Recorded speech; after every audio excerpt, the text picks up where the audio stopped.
following is a Comfortably Zoned Radio Network production. Good afternoon, good evening, or good morning, wherever you may be, whenever it may be. Welcome to Ask Claire, a program along the Comfortably Zoned Radio Network. My name is Claire Hall, and I am your host for this wide-ranging program. When I got recruited to do this program, I said, can I talk to anybody I want about anything I want? And Ralph Zig-Tycho, the producer of the network, agreed. So here I am. I've been doing it, about 2-3 months now, and I'm having a blast, especially because I get to talk to great people like our guest on this edition, Ron Rabinovitz. Hey, Ron, how are you doing? Claire, how you doing? I'm doing great, thank you. Oh, thanks for inviting me to the show. Well, thank you for being here. And my pleasure. Anybody who has followed this program or maybe has followed me on Facebook know that the great American game of baseball is one of my passions. And among all the teams, I think the greatest team that ever was, ever will be the Brooklyn Dodgers, and certainly one of, if not the greatest Brooklyn Dodger of all time, one of the great ball players of all time, and I will go a step further, and I imagine you would too, and say one of the great Americans of all time, Absolutely. Jackie Robinson. Absolutely. Yeah, Jackie Robinson.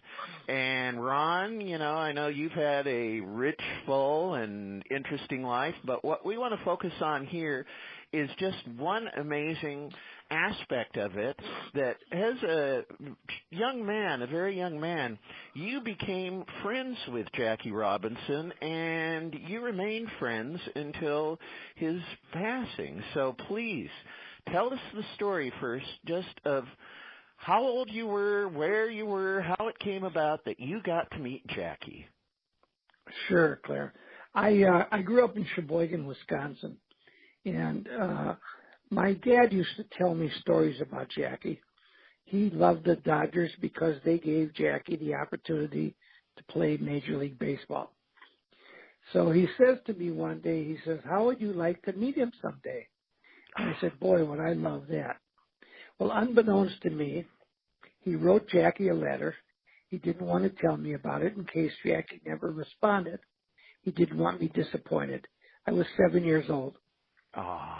And he wrote Jackie, and he told him how much I admired him. And Jackie wrote back with an autographed picture. And he said, next time the Cubs in Milwaukee playing the Braves, he'd love to meet me. At that time, the Atlanta Braves were the Milwaukee Braves. Right. So I came home from school one day, and laying face down on my bed was an envelope. In the back of the envelope, it said Jackie Robinson. And I grabbed it, and I ran to the kitchen, and I said, Mom, I got a letter from Jackie. And then I called my dad at his office, and I said, I got a letter from Jackie. And the letter was, and an autographed picture, was from Jackie Robinson. And as I say, he said next time the Cubs in Milwaukee playing the Braves, he'd love to meet me. So we went to a Dodger-Brave game, Claire, and that was to be honest with you, the first game I was ever at that I couldn't wait for it to end because I knew what was going to happen next. Oh, yeah. We went down to the locker room and waited for him to come out. And there were a lot of ball players that came out before him. And there were a lot of kids that ran waiting for getting autographs with these Dodger players. Not me. I just stood still. I was waiting for one guy. When he came out, I ran up to him with about 50 other kids. And I said, Jackie, I'm Ronnie Rabinovitz. Do you remember me? He says, sure I do. And my dad's standing over my shoulder. He says, sure, Jackie, with the thousands of letters you get, how would you remember? He says, no, I remember your dad wrote me on lawyer stationery, and my father was an attorney. And from that time on, he says to me, stay in touch. I said, my God, he wants to hear from me. Yeah. So when we got home that night, I wrote him a letter, Jackie Robinson, Stamford, Connecticut, no address, no zip code. He got it. And he wrote back to me, Ronnie Rabinovitz, Sheboygan, Wisconsin, no address, no zip code, and I got it. Oh, And thus began a pen pal relationship that lasted for many, many years. and Amongst just off that, the. Oh, go ahead. I'm mm-hmm. sorry. Go ahead. I No, was no, just go ahead. curious, how many letters did you exchange through the years? Are we talking a Oh, handful, dozens? probably a Roughly. couple dozen, maybe 20 Wow. or so. Wow. Yeah, Wow. yeah. So go And ahead. as I got older, we corresponded less. We talked more on the phone and things like that. Now, in one of his letters, he had given me his unlisted phone number in Stamford, Oh Connecticut. my. And of course, I would call him occasionally. I was never a pest. But we'd see him in Milwaukee at least, oh my goodness, at least 3 or 4 times a year. They'd come in for about a 3-game series, sometimes a 4-game series. And we'd go down to Milwaukee and we would get together with him, and many times we had lunch together. Sometimes we had dinner together. And we stayed at the same hotel that the Dodgers stayed at in Milwaukee. It was called the Schrader Hotel. And so they used to hang around. If it was a night game, they'd hang around during the day in the lobby and whatever, and I'd have lunch with him, talk to some of the other Dodgers and whatever. So it was a very close relationship. I met him in 1953. It was the first year that the Braves had moved to Milwaukee. So I really saw him, Claire, at the tail end of his career. His career was short. It was only 10 years. But if you recall, he started as a rookie at 28. Most rookies are 18, 19, and 20. Right. So that was, and we got together many, many times for dinners and lunches. We'd talk about baseball. He would talk about politics with my dad. My dad was very active in politics. And they were kind of on the other end of the spectrum a little bit. Interesting. Jackie, Jackie was a Republican. Yep. My dad was a Democrat. But he was more like a Rockefeller Republican. He was not not like a Goldwater Republican. So we would have these talks, and my dad would argue with him a little bit about certain things, but I could understand why Jackie didn't like the Democrats at that time, because the leadership of the Democratic Party were Dixiecrats. Most of them were bigots. Right. So it made sense. It made sense for him. Yeah. And it's hard for a lot of people to understand today because, of course, as president, John F. Kennedy made a great record on civil rights, and yes, he did. And then Lyndon Johnson built on that. But actually, in 1960, Richard Nixon was seen as the more publicly vocal and supportive candidate on civil rights. Of course, and that's why Jackie endorsed him. Of course, 8 years later, when Nixon ran again, he did not. But it's just fascinating. I think a lens for us to look at history through and realize that the parties haven't always been what they were now, but. Right.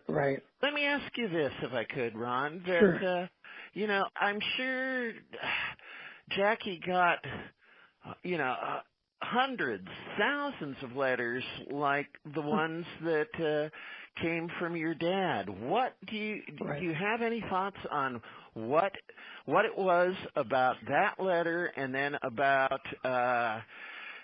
your ongoing relationship that? I'm sure. Obviously, you're a great and smart and likable guy, and I'm sure you were a smart and likable kid. But what was there about it that really, do you think, sparked and cemented a long-term relationship like you had? Claire, I've been asked that many, many times. And I really don't have a great answer. He was very comfortable with me. We were so different, though, I was white, he was black. I was Jewish, he was Christian. I was a kid, he was an adult. I was from a little town in the Midwest, he was from a big city out east. And yet there was this bond of friendship and love. I think he felt very comfortable with us. He loved my dad, my mom, and my sister and I. And he really felt comfortable with me. Now, he did love kids. He was tremendous with kids. I'll tell you one example. He came out of the locker room in Milwaukee one day, and the team was going on the bus to go back to the hotel because the series was not finished. They had a couple more games. So the ball players were getting on the bus, and I was walking with him, and he was signing kids' autographs, and we were talking. And here comes a priest with a whole parish full of kids, and they all want autographs. And he's standing there signing. Pretty soon the guys on the bus are getting impatient. They open up the windows. Come on, Jackie, you're holding us up. You know what he did? He went to the bus driver and he said, you know what? Take the guys back to the hotel. I'll take a cab. And he stood there and he signed every kid's autograph. Wow. Of course, he didn't have to take a cab. We gave him a ride. But that's the type of guy he was. Amazing. And I hope everybody who's listening to this podcast knows the basics of the Jackie Robinson story, the first African American to play Major League Baseball in the 20th century.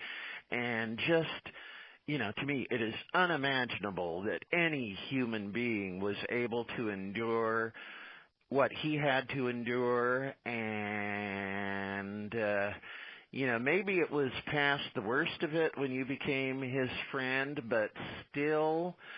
There was still racism. I mean, so many teams Absolutely. had not yet integrated, and it was still out there. Right. Did you get a sense of, what was it? Was, some people I've seen have attributed, that he had a marvelous marriage, he had a deep He did have a marvelous Christian faith. But where did he was educated? Yeah, that's he true. Was religious. He was a graduate of UCLA. Yep. Yeah. Mm-hmm. Something, did he ever discuss with you, because this is something all of a sudden that clicks into my head. I remember, I've read a lot about him, and I think you're aware of that. Yes. That I believe he was and still is the only athlete in the history of UCLA to letter in 4 sports. 4 sports to this date. Yep. Yeah. And he was an All-American in football. Yep. He was an All-American in basketball. He Yep. broke the world's record in the broad jumping track, and he played baseball. He was in 4 sports, tremendous athlete.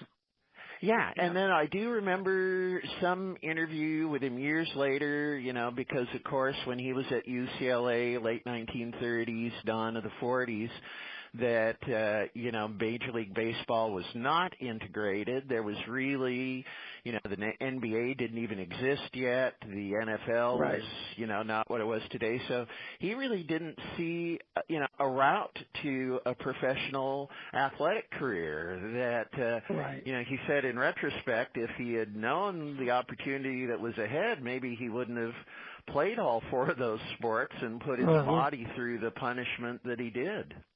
Yeah, and he did put his body. Oh, yes, he did. There was one time in Milwaukee, he was playing left field this particular day, and a line drive went by him, and he missed it and rolled all the way to the fence. And that night we had dinner together, and I said, Jackie, that was a tough play. It's a tough hack.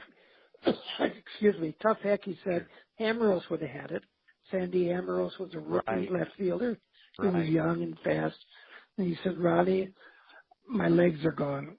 If I had to do it again, I never would have played all the sports I did. Yeah. So he said, I'm going to tell you a secret that no one else knows except my own family. I think next year will be my last year in baseball. In the following year, in 1956, after the season, he did retire. And I cried. I thought, geez, I'll never see him again, And I wrote to him about that. And he wrote back, and he told me that his own son, Jackie Jr., was crying. And he assured both of us that everything would be okay. And in fact, it was, because he came back to Wisconsin many, many times. He was very active with an organization called the National Conference of Christians and Jews. He would come back for sports banquets and other benefits, and he would let us know when he's coming, and we would spend the evening or the weekend or the afternoon with him, whatever the case may have been. Oh, And wow. so we saw him many times, certainly not as many as when he was playing baseball, but we saw him many, many times. Wow. And I'm sure you've been asked this question many a time, but, we have through, even somebody like me who was too young to have seen him play, but through game films, through histories, through his television appearances, that we all, I think, have an image in our mind of who Jackie Robinson was, what kind of a man he was, what he stood for. But you got to know him in a very personal and intimate setting, and I know it's kind of a cliche question, but let me ask it and then ask it a different way. What was Jackie Robinson really like, or what do you think, for someone who didn't have the joy and the honor of meeting him in person, what do you think are aspects of his personality that would maybe surprise us the most?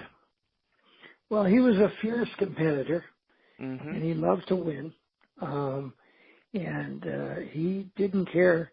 He wanted to win. I mean, that's the way he was. He always loved kids. He was tremendous with children. Matter of fact, I heard stories that in Ebbets Field, kids would fill out a postcard, self-addressed postcard, put their addresses, name and addresses on it, and he'd come out of the locker room and the kids would hand him these postcards, and he'd go home and he'd write them a little note and put it in the mail. I mean, who does that? I mean, that's the type of guy he was. Yeah. And, he cared for so many people. I go around the country and I speak about Jackie. I've done it for many, many years. And I focus not so much on his baseball career, but what a type of man he was and what he did after baseball. I mean, that's so amazing. They say Babe Ruth changed baseball. Jackie Robinson changed America, and he did it alone. There was no Martin Luther King. There was no Rosa Parks. There was no civil rights movement. It was Jackie alone. Matter of fact, I was Martin Luther King invited, Larry King invited me, flew me out to L.A. for an interview. And he was telling me that the first time he introduced Martin Luther King, interviewed him, he introduced him as the founder of the civil rights movement. And Martin Luther King stopped him and said, Larry, I have to correct you. I'm not the founder. Jackie Robinson was. It's pretty amazing. Yes, it is. I mean, so if anybody does not fully appreciate what Jackie Robinson meant to this country, I hope that story right there brings it home for them.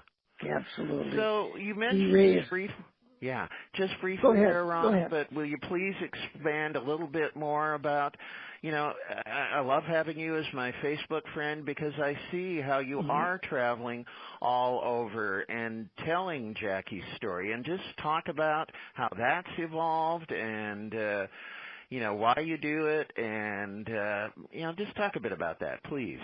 Okay, sure. In 1987, I heard that Major League Baseball was going to honor Jackie on the 40th anniversary of his breaking the color line in baseball. And I wanted to be part of it in some way, and I didn't know exactly how. So I called Major League Baseball in New York, and one person led me to the next, to the next, to the next. I ended up talking to the producer of the Game of the Week. They used to have a game on Saturday afternoons called the Game of the Week. Oh, I remember. And they had a half-hour show. Remember that? And they had a half-hour show before the game.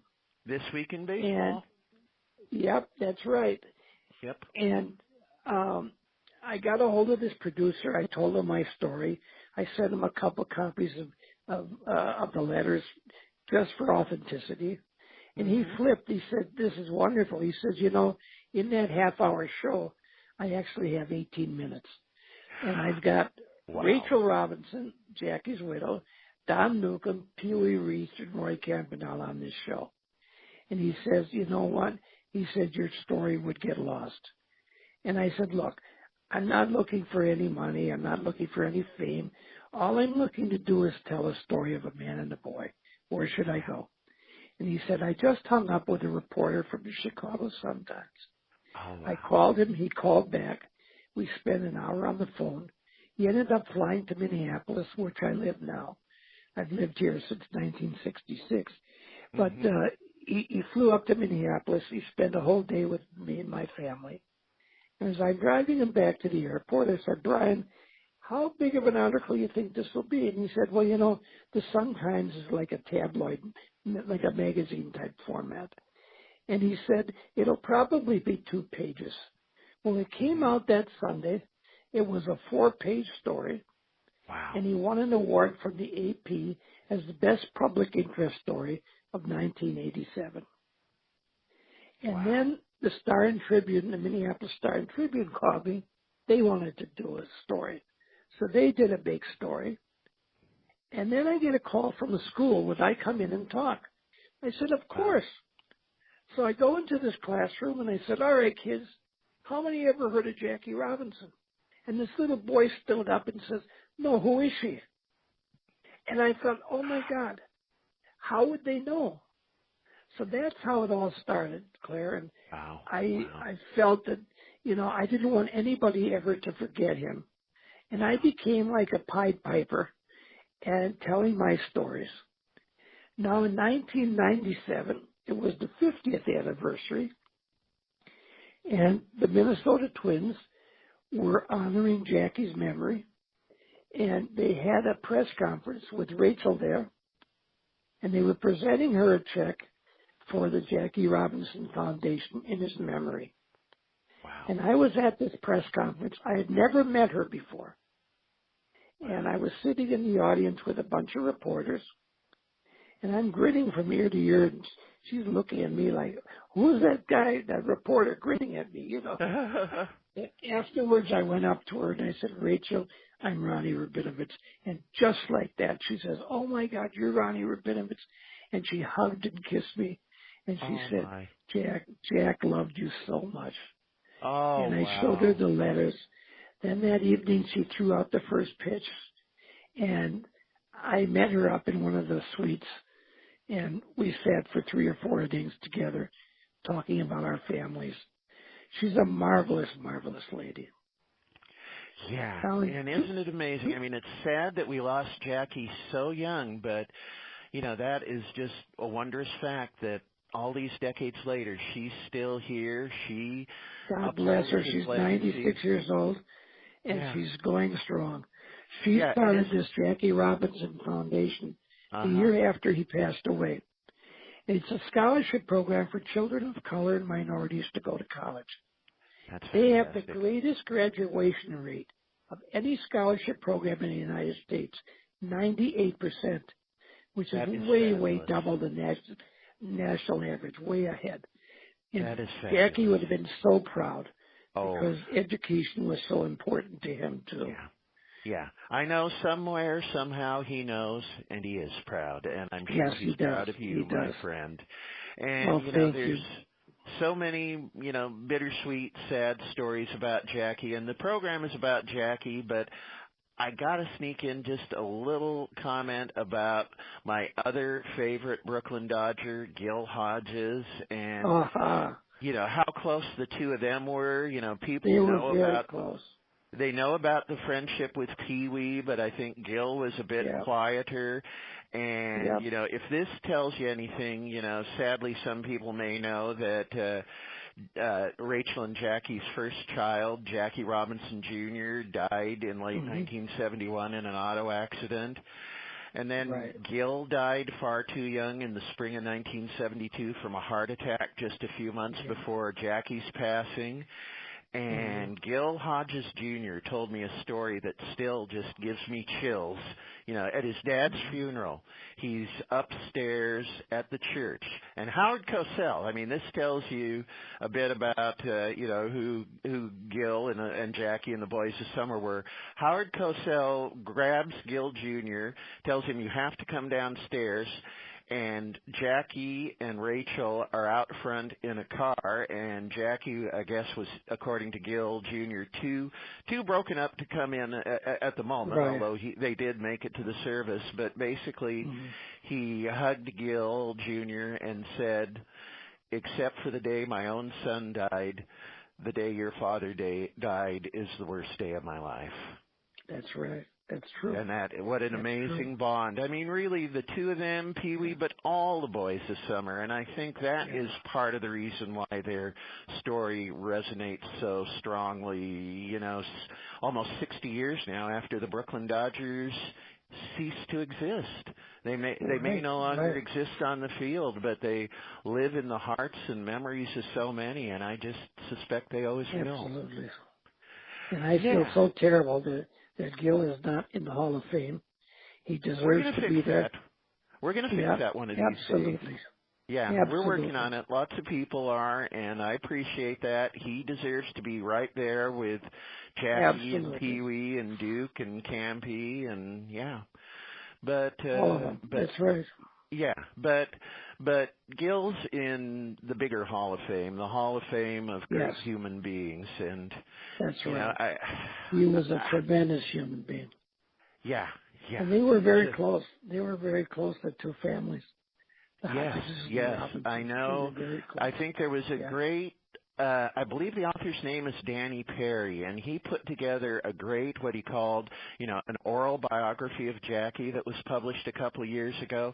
No narration. It was his whole life story, just told in quotations, both Jackie's own writings and interviews and also memories of others. And basically, and I think one of those statements, you know, Rachel talks about what the Dodgers meant to Jackie, and how, you know, if any team was going to make it possible for him to go through that trial by fire, it was the Dodgers. But he said having, you know, being there at second base, looking down to short and knowing that Pee-wee was there, and looking to his left and seeing Gil over at first, you know, he knew that those men in every way were always going to have his back. Right, and exactly. I have that book, by the way. It's a wonderful book. Yeah. I mean, you know, every time I think, well, you know, I look at new books about Jackie and I keep saying, well, is there something new and fresh to be said? But I think, you know, he had such an amazing life, and it had so many dimensions. You know, as we were talking, we've only just barely scratched the surface of it. But I think you could write an amazing book, just starting with Jackie's retirement from baseball and going through to his passing, just covering his business career, his civil rights advocacy, you know, the fact that he was such a warrior, you know, not only for African Americans, but for social justice of all kinds. Of course. Yeah. So, Ron, he was so involved. Yeah, we are coming, and, you know, maybe that's part of why, you know, it just doesn't seem fair, but this life often isn't fair. The fact that he was gone at, 51, 52 years 53. old? 53, okay, yeah. But, you know, he lived so many lifetimes in that relatively short time on Earth, and he left such an amazing legacy, and I think we're all grateful for that. Yeah. I have a couple of copies of letters here that I could read you a couple excerpts. Please do. If you would like. Okay. Yeah, I think we're running. One. Yeah. Here's one. It says, Dear Ronnie, I'm happy to know everything went well at your bar mitzvah. I had invited him to my bar mitzvah, but unfortunately couldn't come. My schedule has been so busy, I've not been able to keep up with my outside responsibilities. Yeah. Ronnie, one of the things that pleases me most is our friendship continues, even though I'm no longer connected with baseball. It's friends like you that make me feel that everything that happened was worthwhile. I hope we do get a chance to see each other soon. It seems when people are as far apart as we are, they have a tendency to forget. I hope we don't. My regards to the family. I hope everything continues to go well. Always, Jackie. Wow. And I have one more here I can give you. Please do. Dear Ronnie, it was good hearing from you again. I hope everyone is fine at home. My family is fine, and we had a nice summer, and with school just around the corner, we're getting prepared. You are very kind to say the nice things you did. I learned a long time ago that a person must be true to himself if he is to succeed. He must be willing to stand by his principles, even at the possible loss of prestige. He must first learn to live with himself before he can hope to live with others. I have been fortunate. God has been good to me, and I intend to work as hard as I can to repay all the things that people have done for me. I appreciate your friendship and feel as long as you set a worthwhile goal and head for it, you will do well. Continued good luck. Give my regards to the family. Always, Jackie. Beautiful. Wow. Huh? Yeah, Beautiful. I mean, it just takes my breath away, and I don't know really Yeah. what to say after that, but we are right now at about the half-hour mark, and so that is a perfect note, I think, to end this program on. Ronnie Rabinovitz, thank you. Thank you so much. Absolutely. For joining me today on Ask Claire. Thanks to everyone for listening in. I'm going to Claire, wrap things I would up like here. to mention one thing. Yeah, I please. have a website. Ron Rabinovitz, RABINOVITZ, ronrabinovitz.com. And it's got a lot of videos, pictures, interviews, stories. And it also has information how to get a hold of me if you wanted me for an event speaker. So, ronrabinovitz.com. Okay? That's great. Okay, Thank you we're so going to much. stop the recording, but I hope you can stay on the line just a minute more, and we can talk offline. Thank you for listening to Ask Claire, and until we meet again.